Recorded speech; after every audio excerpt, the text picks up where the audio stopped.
Boa tarde, pessoal. Estamos aqui para mais uma videoaula. Na aula de hoje, a gente vai falar um pouquinho sobre decomposição de vetores. Vamos dar uma pincelada rapidinho aqui.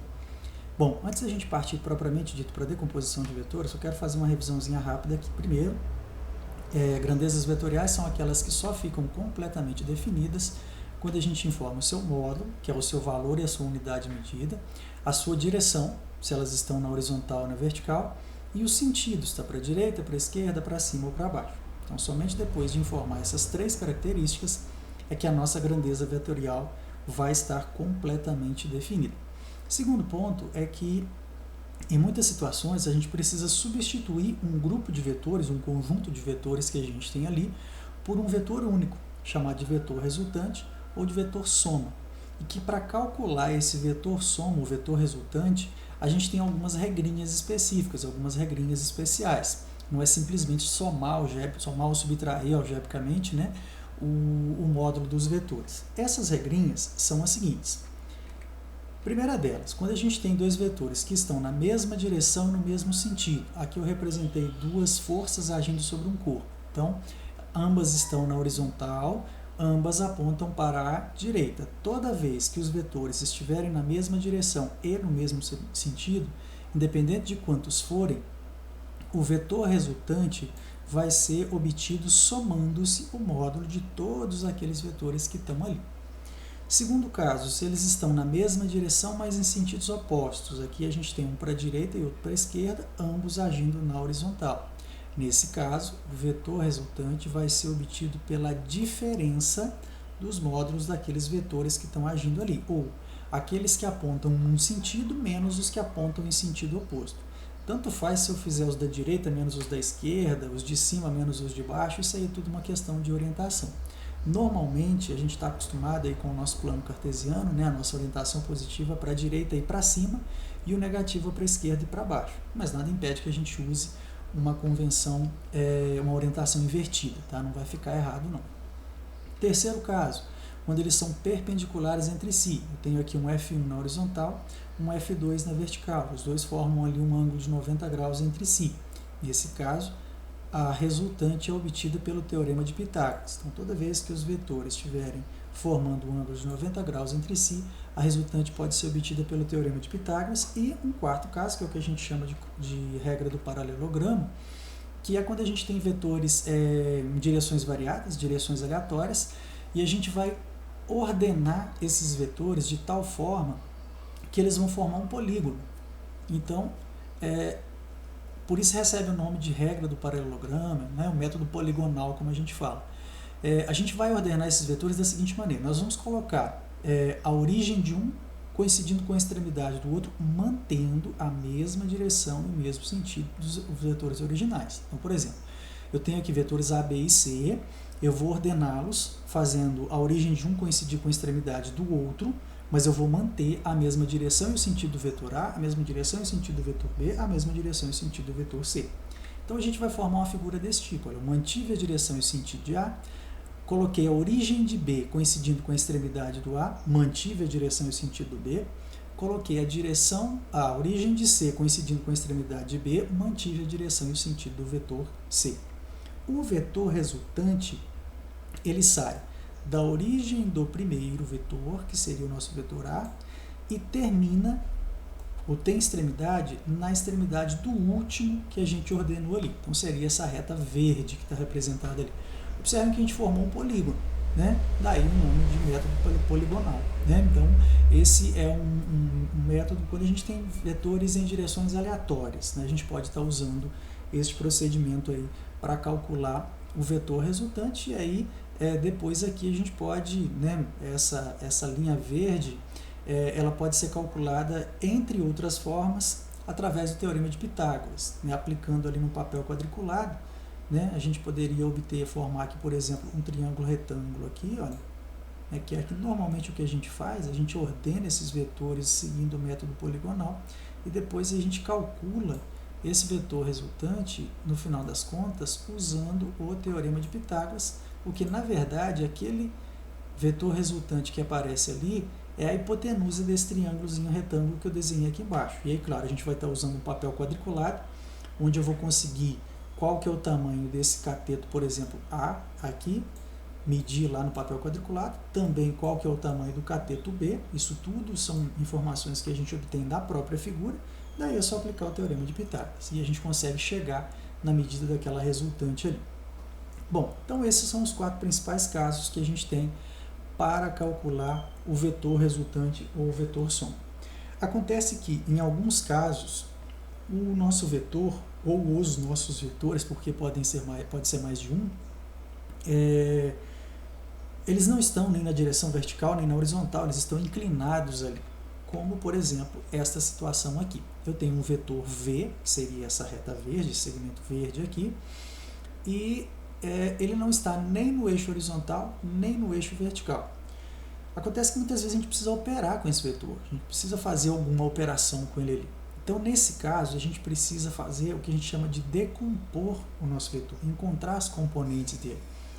Essas componentes, ou fazer essa decomposição, é o processo inverso do que a gente acabou de falar ali no terceiro caso.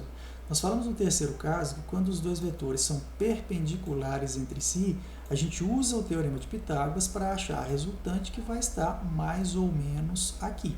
Então, esse vetor R que eu representei aqui é o que vai substituir o meu vetor A e B, por exemplo, que estou chamando aqui nessa figura da esquerda. Então, eu estou trocando os vetores A e B por um vetor resultante que eu chamei de R ali.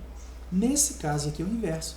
Eu tenho o vetor resultante, que é o vetor V, e eu quero descobrir quem que eram os dois vetores originais A e B que vão resultar nesse vetor soma. Esses dois vetores originais é o que a gente chama de componentes de um vetor. E para a gente descobrir essas componentes, a gente vai fazer o seguinte. Então, nós temos aqui um vetor V, que seria essa reta verde, que está formando um ângulo alfa com o eixo X, com o eixo horizontal. Vamos primeiro desenhar as componentes desse vetor. Para fazer isso, a gente vai partir da extremidade do vetor original, tá? Que é essa setinha verde que está aqui, e nós vamos traçar primeiramente uma linha paralela ao eixo Y, uma linha pontilhada aqui paralela ao eixo Y, e onde essa linha pontilhada tocar, interceptar o eixo X, está a extremidade da componente X do meu vetor original, que a gente vai chamar aqui de Vx. V porque é o vetor V, X que é a componente X. Depois a gente vai fazer a mesma coisa em direção ao eixo Y. A gente vai traçar uma linha pontilhada paralela ao eixo X, e onde essa linha pontilhada interceptar o eixo Y, vai estar a extremidade da nossa componente Y do nosso vetor, ou seja, o nosso VY que a gente vai estar chamando aqui. Esse Vx e esse Vy são os vetores que vão ter como resultante o vetor V. Então, por isso que eu disse que é o inverso do que a gente falou agora há pouco. Né? Aqui a gente tem o vetor resultante e quer encontrar os vetores originais, que seriam o nosso Vx e o nosso Vy. Então, a forma gráfica, a forma geométrica é isso daí, né? A gente fazer esse desenho como a gente acabou de representar aqui. Mas e para calcular quanto que vale o Vx e quanto que vale o Vy? Bom, para a gente calcular isso, nós vamos usar um pouquinho de trigonometria. Olha só, se a gente pegar essa figura que está aqui, nessa figura da esquerda, né, e a gente tentar montar aqui a regra do paralelogramo, olha o que vai acontecer. Eu tenho os vetores Vy e Vx, que seria aqui o segmento azul e o segmento vermelho. Eu vou usar a regra do paralelogramo, vou fazer a origem de um coincidir com a extremidade do outro. Então, eu vou pegar esse vetor Vy que está aqui, e eu vou colocar a extremidade do meu Vy coincidindo, a origem do meu Vy coincidindo com a extremidade do meu Vx.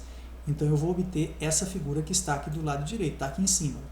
Eu peguei o meu Vy, coloquei a origem dele coincidindo com a extremidade do meu Vx. O meu vetor resultante vai partir da origem comum, que está aqui embaixo, e vai terminar, da origem do primeiro e vai terminar na extremidade do último. Então, o nosso vetor resultante é o nosso próprio vetor V. Ou seja, eu construí aqui um triângulo retângulo com as componentes Vx e Vy como catetos e o meu vetor V original como sendo a hipotenusa. Como no nosso caso ali, o ângulo alfa estava entre o vetor V e o eixo X, o Vx passa a ser o cateto adjacente, que é aquele que ajuda a formar o ângulo, e o Vy é o cateto oposto, é aquele que não participa da construção do ângulo. Bom, enxergando esse triângulo retângulo ali na nossa figura original, agora ficou fácil, por quê? Nós sabemos aí que o seno de um ângulo é o seu cateto oposto dividido pela hipotenusa. Então aqui, né, quem que é o cateto oposto de alfa? É Vy e a hipotenusa é V. Então o seno de alfa é Vy, que é o cateto oposto, dividido pela hipotenusa, que é V. Se a gente multiplica cruzado isso daqui, nós vamos chegar numa expressão matemática que nos permite determinar o Vy, o valor do Vy. É o vetor original V vezes o seno do ângulo. Tá ela aqui. Tá? Vy é V vezes o seno alfa. Se a gente olhar agora para o cosseno é o cateto adjacente dividido pela hipotenusa. Quem que é o cateto adjacente de alfa? É Vx. Então fica Vx dividido por V, cateto adjacente sobre hipotenusa, dá o cosseno. Multiplico cruzado aqui, tá? Vai ficar Vx igual a V cosseno alfa. Então, eu tenho novamente, ou aqui de novo, né, uma expressão para determinar o valor da minha componente Vx, que é V cosseno alfa. Certo? Então, esse é o procedimento que a gente usa para calcular as componentes de um vetor. Tem um macetezinho que eu sempre brinco, pessoal, porque esse ângulo alfa ele pode estar aqui entre o vetor original e o eixo x, ou entre o vetor original e o eixo y. Né? Então, se o ângulo muda de lugar, o seno e o cosseno também mudam de lugar, porque cateto adjacente e cateto oposto trocam de lugar. Né? Mas eu sempre brinco o seguinte, um macetezinho que eu sempre uso, olha só. Quando a gente vai fazer a decomposição de um vetor qualquer, sempre esse vetor V vai estar unido a uma de suas componentes através do ângulo. Vai estar colado a uma de suas componentes através do ângulo ali. Então a gente brinca o seguinte, nesse caso aqui, o nosso vetor V ele estava colado ao eixo X através do ângulo, que o ângulozinho está unindo ali o vetor V, o eixo X, então está colado.